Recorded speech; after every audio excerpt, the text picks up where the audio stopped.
do you want to start us off? Um, um, should we name this or something? Yeah, so Welcome to the Sexy Hockey Hour. what do we want to say? That is only 5 minutes. Do you want to say welcome to the, Ignite Sports.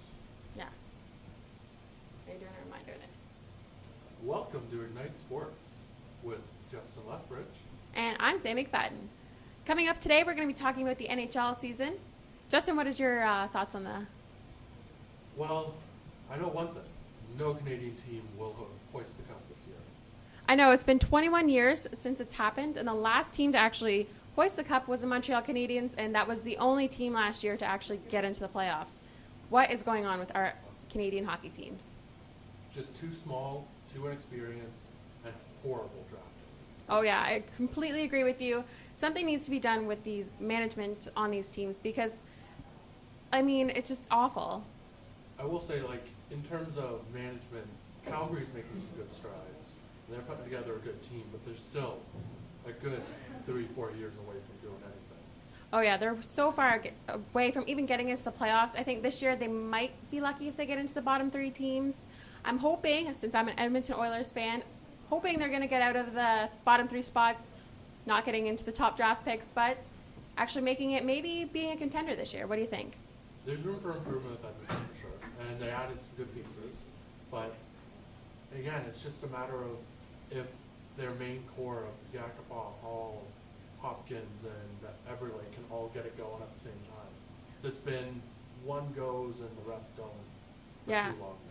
I agree with you. However, I do think that we need goaltending and we need some strong defense, which we did add this year, but I still think there's room for improvement.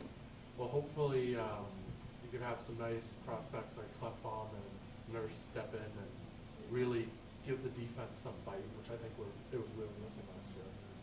I agree with you. On to the Toronto Maple Leafs. I don't even know where to start with this, other than they haven't won a cup since 1960-something, and it's pretty bad. They did add Shanahan, and who knows whether that will be good or bad. But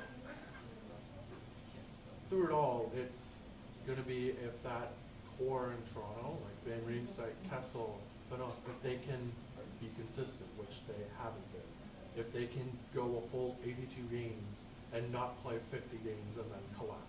Yes, I completely agree with you. They fall apart in the second half of the regular season, and then they start falling out of playoff contention. It's just terrible team management, terrible, I think, coaching almost there on Randy Carlisle's side. Something needs to change, and they need to keep going into the second half of the season. I think they need a go-to scoring centerman or somebody. Kessel isn't doing it. No. He's a good secondary scorer, but I don't think he'll ever get 40 goals or 90 points, which is something you need if you're going to contend. Yes, exactly. There's something needs to change there. I guess the next team that we're going to talk about is Vancouver. Terrible season last year. They were in first place coming in from the past season, and I don't know. Nowhere to go but up for them. However, there's a long way to go up. They should have maybe tore it down over the offseason, but they chose to retool as opposed to rebuild, and who knows, maybe the additions of Ravada and Miller will pay dividends, but it's even if they do, there's no chance that they're going to compete for a cup in the stacked West. So it should be time for a rebuild because they are old. Yes, those aging Sedin twins are not doing anything, but they did add the new goaltender from St. Louis, previous Buffalo starting goalie Ryan Miller. What do you think? It'll be good for them, but again, I would have liked to see them test some of their younger guys, Lack and Markstrom, and see what they have in terms of goaltending, and maybe push for a lower seed and get a good draft pick because they've got nothing on the shelves. None of their draft picks have been good. They haven't produced any homegrown talent since I think the Sedins. So they need to step it up in the drafting. Yes, they do. I guess a couple seasons ago, they made the big trade to get rid of their goalie.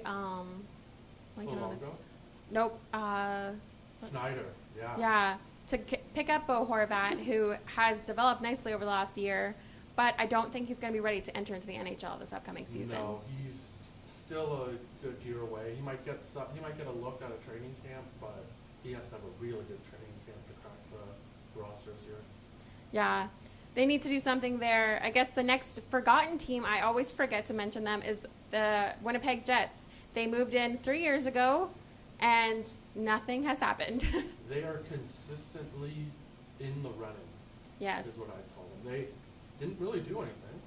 I can't name off the top of my head anything they've done. I think their biggest change will be Dustin Byfuglien playing center or playing forward this year as opposed to defense, which is a big body. If he's consistent, he could be a real good cog in the wheel there. But unless they have big seasons from Ladd, Kane, and Wheeler, there's Not a whole Not lot much going on there. Yeah, exactly. Finally, Ottawa.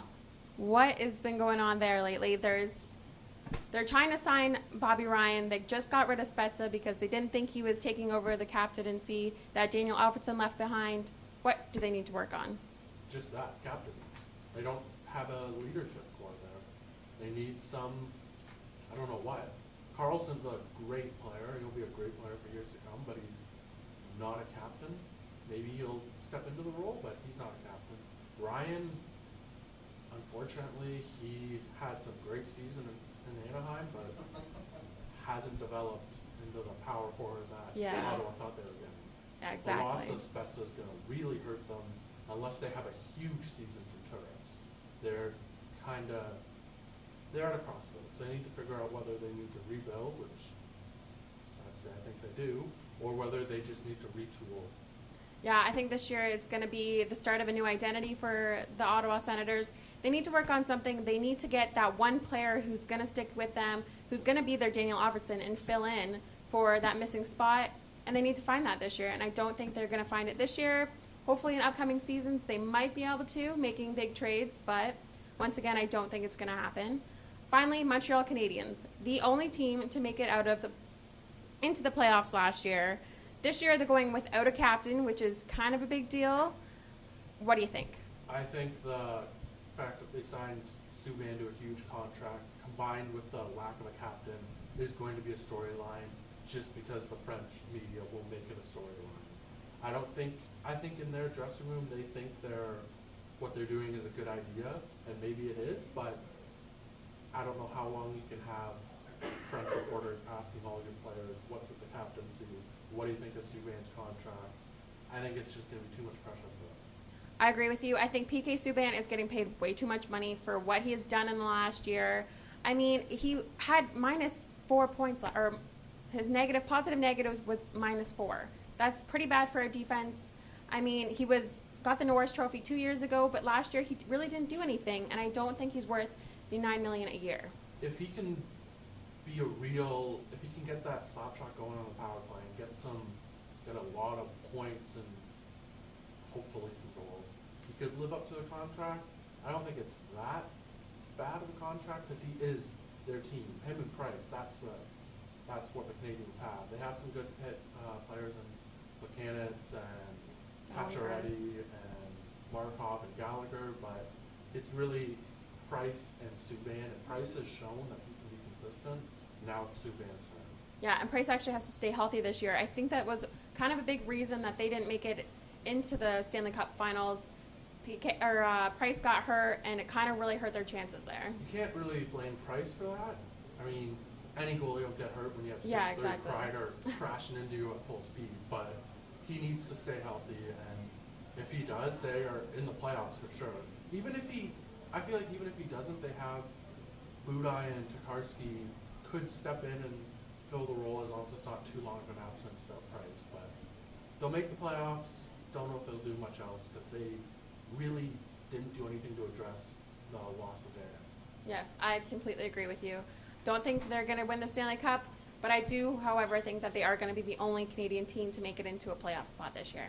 I don't know if I'd say the only team because I think a big year on maybe a Winnipeg or even Edmonton, if they pull it together because they have the pieces, they could squeeze into a playoff berth, but it's really, really tight in the West. I think the West is just gonna, again, run away with it. There's no team in the East that even challenges the LAs and Anaheims and Chicago's of the West. Yeah, those teams in the Western Conference, they have the veterancy that they need. They have the strength. They have the numbers. They're there. They have it all. And I don't think that the East is going to take home the cup this year. West has got it. I'm going to probably pick Chicago Blackhawks. What about you? Well, the West only got better last year. They added Spezza and Kessler to already powerhouse teams. Mm-hmm. So I'd have to say, I don't think it'll be Chicago or LA. I think they'll be in the running, but I feel like Anaheim could make some noise, and I'm going to pick them as my team to win the cup this year. Alrighty, only time will tell. Thank you for joining us this time. Join us next time. See you later. Think that was good? Yeah. Yeah? I don't know how long it was. I don't know either. I don't know what else to say. I was like, Yeah. We may have to cut out some of the, it's 11 minutes. We may have to cut out some of it. But plus, I guess we were